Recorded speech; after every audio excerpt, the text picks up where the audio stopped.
Welcome to wishful ಅಡುಗೆ ಮನೆ. ನೋಡಿ, ಇವತ್ತೊಂದು ಸೂಪರ್ ಆಗಿರೋ ರೆಸಿಪಿನ ಮಾಡೋಣ.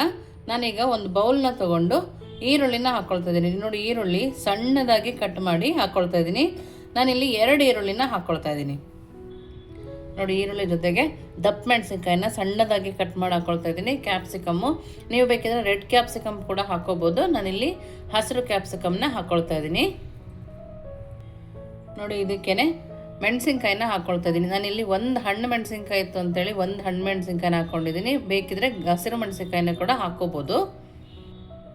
ಇದಕ್ಕೇನೆ ಸ್ವಲ್ಪ ಜೀರಿಗೆ, ಸ್ವಲ್ಪ ಅಜ್ವೈನು, ಓಂಕಾಳು, ನೋಡಿ ಸ್ವಲ್ಪ ಕರಿಬೇವಿನ ಸೊಪ್ಪನ್ನು ಸಣ್ಣದಾಗಿ ಕಟ್ ಮಾಡಿ ಹಾಕ್ಕೊಂಡಿದ್ದೀನಿ. ನೋಡಿ, ಇದಕ್ಕೇನೆ ಜರಡಿ ಮಾಡಿರೋ 1 ಕಪ್ ಗೋಧಿ ಹಿಟ್ಟನ್ನು ಹಾಕ್ಕೊಳ್ತಾ ಇದ್ದೀನಿ. ಮನೇಲಿ ಸಿಗೋ ವಸ್ತುಗಳಿಂದನೇ ಸೂಪರಾಗಿ ಮಾಡ್ಕೊಬೋದು. ನೋಡಿ, 1 ಕಪ್ ಗೋಧಿ ಹಿಟ್ಟು ಹಾಕಿದ್ಮೇಲೆ ಒಂದು ಅರ್ಧ ಕಪ್ ಆಗುವಷ್ಟು ಅಕ್ಕಿ ಹಿಟ್ಟನ್ನು ಹಾಕ್ಕೊಳ್ತಾ ಇದ್ದೀನಿ. ಹಾಗೆಯೇ ಇನ್ನೂ ರುಚಿ ಸೂಪರಾಗಿ ಬರಲಿ ಅಂತೇಳಿ ಕಡಲೆ ಹಿಟ್ಟನ್ನು ಹಾಕ್ಕೊಳ್ತಿದ್ದೀನಿ. ನಾವು ಬೋಂಡಾ ಬಜ್ಜಿ ಮಾಡ್ತೀವಲ್ಲ, ಆ ಹಿಟ್ಟನ್ನು ಹಾಕ್ಕೊಳ್ತಾ ಇದ್ದೀನಿ.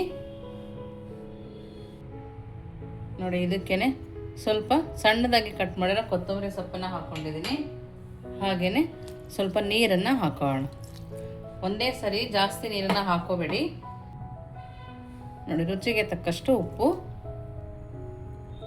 ನೋಡಿ, ಉಪ್ಪನ್ನು ಹಾಕಿ ನೀಟಾಗಿ ಈ ಥರ ಕಲಿಸ್ಕೊಳ್ಳೋಣ.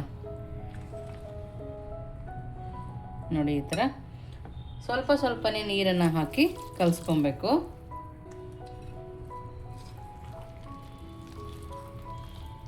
ನೀವಿನ್ನೂ ನಮ್ಮ ವಾಟ್ಸಪ್ ಗ್ರೂಪಿಗೆ ಜಾಯಿನ್ ಆಗಿಲ್ಲ ಅಂದರೆ ವಿಶ್ಫುಲ್ ವಾಟ್ಸಪ್ ಗ್ರೂಪ್ಗೆ ಜಾಯಿನ್ ಆಗೋದನ್ನು ಮರಿಬೇಡಿ.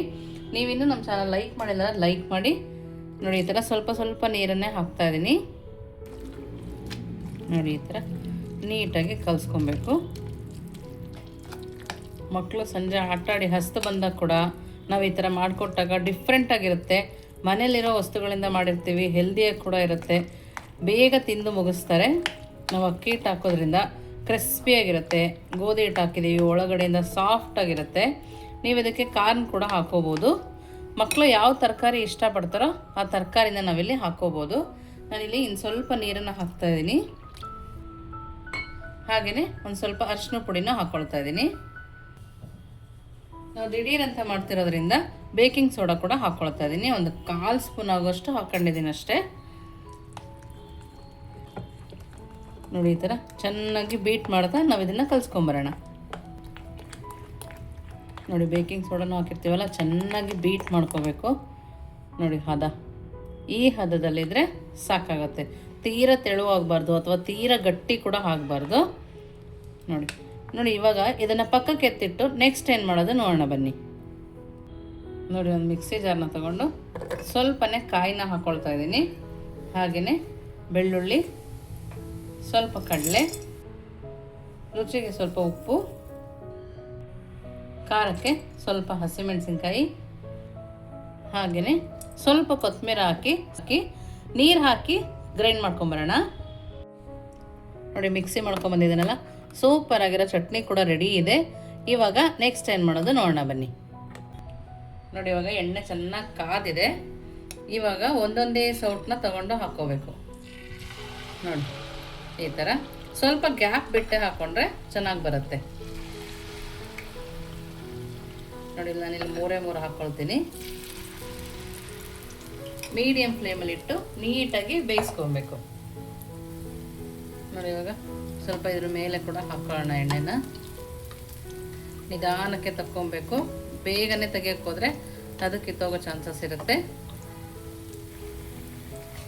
ನೋಡಿ, ಚೆನ್ನಾಗಿ ಬೆಂದ ಮೇಲೆ ಅದಾಗಿನೇ ಮೇಲೆ ಬರುತ್ತೆ. ನೋಡಿ, ಈ ಥರ 2 ಸೈಡು ನಾವು ನೀಟಾಗಿ ಬೇಯಿಸ್ಕೊಬೇಕು.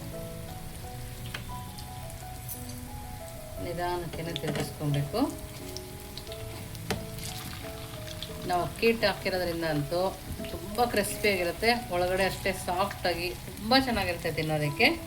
ನಾವು ಮಾಡಿರೋ ಚಟ್ನಿ ಜೊತೆ ಅಂತೂ ಅದ್ಭುತ ಅಂತಲೇ ಹೇಳಬೇಕು, ಅಷ್ಟು ಚೆನ್ನಾಗಿರುತ್ತೆ. ನೋಡಿ, ಮೀಡಿಯಂ ಫ್ಲೇಮಲ್ಲಿ ಇಟ್ಟು 2 ಸೈಡು ನೀಟಾಗಿ ಬೇಯಿಸ್ಕೊಳ್ಳೋಣ. ನೋಡಿ, ಇವಾಗ ರೆಡಿ ಇದೆ. ನೋಡಿ, ಈ ಥರ ನಿಧಾನಕ್ಕೆ ನಾವು ತಕ್ಕೊಳ್ಳೋಣ.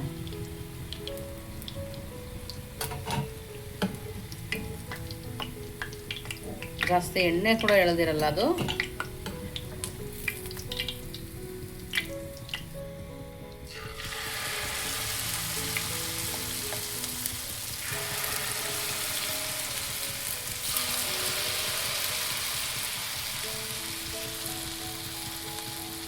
ಇದನ್ನು ಕೂಡ ಮೀಡಿಯಮ್ ಫ್ಲೇಮಲ್ಲಿಟ್ಟು ಬೇಯಿಸ್ಕೊಬೇಕು. ನೋಡಿ ಇದು ಕೂಡ ಎಷ್ಟು ಚೆನ್ನಾಗಿ ಬೆಂದ ಮೇಲೆ ಬರುತ್ತೆ ನೋಡಿ. ಈ ಥರ ನಿಧಾನಕ್ಕೆ ತಿರುಗಿಸ್ಕೊಂಡು. ವಾವ್, ಸಕ್ಕತ್ತಾಗಿದೆ ಕಲರ್ ಮಾತ್ರ.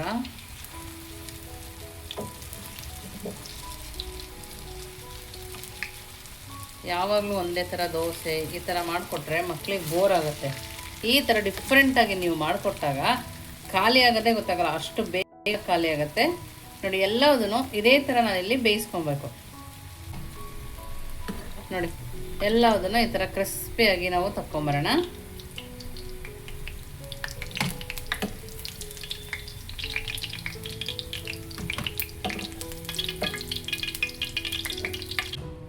ನೋಡಿ ಇವಾಗ ನಾವು ಮಾಡಿರೋ ಬಿಸಿ ಬಿಸಿ ಮನೆಯಲ್ಲಿರೋ ಇಂಗ್ರೀಡಿಯೆಂಟ್ಸಿಂದ ಮಾಡಿದ್ದೀವಿ ನೋಡಿ. ಬಿಸಿ ಬಿಸಿ ಬಜ್ಜಿ ಅಂತನಾದ್ರೂ ಕರಿಬೋದು, ನೀವು ಕಡಿಮೆ ಆಯಿಲಲ್ಲಿ ಮಾಡ್ಕೊಂಡಿರೋ ದೋಸೆ ಅಂತನಾದರೂ ಹೇಳ್ಬೋದು. ಬಟ್ ತುಂಬ ಕ್ರಿಸ್ಪಿಯಾಗಿದೆ ನೋಡಿ, ಎಷ್ಟು ಕ್ರಿಸ್ಪಿಯಾಗಿದೆ ಕಾಣಿಸ್ತದೆ ನಿಮಗೆ. ಕಟ್ ಮಾಡಿ ಕೂಡ ತೋರಿಸ್ತೀನಿ ನೋಡಿ. ನೋಡಿ ಒಳಗಡೆ ಎಲ್ಲ ಎಷ್ಟು ಸಾಫ್ಟಾಗಿ, ಎಷ್ಟು ಈರುಳ್ಳಿ ಎಲ್ಲ ತರಕಾರಿಗಳು ಮಕ್ಕಳಿಗೆ ಸಿಗೋದ್ರಿಂದ ಟೇಸ್ಟಿಯಾಗಿ ಕೂಡ ಇರೋದ್ರಿಂದ ಈ ಥರ ಖಂಡಿತವಾಗೂ ನೀವು ಒಂದ್ಸರಿ ಮನೆಯಲ್ಲಿ ಮಾಡಿ ಹೇಗಿತ್ತು ಅಂತ ಕಮೆಂಟ್ ಮೂಲಕ ತಿಳಿಸೋದನ್ನು ಮರಿಬೇಡಿ. ಅದೇ ರೀತಿ ನಾವು ಮಾಡ್ಕೊಂಡಿರೋ ಚಟ್ನಿ ಜೊತೆ ಕೂಡ ಟೇಸ್ಟ್ ಮಾಡಿ ನೋಡೋಣ. ನಾವು ಮಾಡ್ಕೊಂಡಿರೋ ಚಟ್ನಿ ಜೊತೆ ಟೇಸ್ಟ್ ಮಾಡೋಣ ನೋಡಿ. ತುಂಬ ಅಂದರೆ ತುಂಬ ಅದ್ಭುತವಾಗಿದೆ. ಮೇಲೆ ಕ್ರಿಸ್ಪಿಯಾಗಂತೂ ನೀವು ಖಂಡಿತವಾಗ್ಲೂ ಮಾಡಿ ನೋಡಿ ಹೇಗಿತ್ತು ಅಂತ ವಿಶ್ಫುಲ್ ಅಡುಗೆ ಮನೆಗೆ ಕಮೆಂಟ್ ಮೂಲಕ ತಿಳಿಸೋದನ್ನು ಮರಿಬೇಡಿ. ನೀವೇನೂ ನಮ್ಮ ಚಾನಲ್ ಲೈಕ್ ಮಾಡಿದರೆ ಲೈಕ್ ಮಾಡಿ, ಶೇರ್ ಮಾಡಿ, ಸಬ್ಸ್ಕ್ರೈಬ್ ಮಾಡಿ. ವಿಶ್ಫುಲ್ ಅಡುಗೆ ಮನೆಗೆ ಥ್ಯಾಂಕ್ ಯು.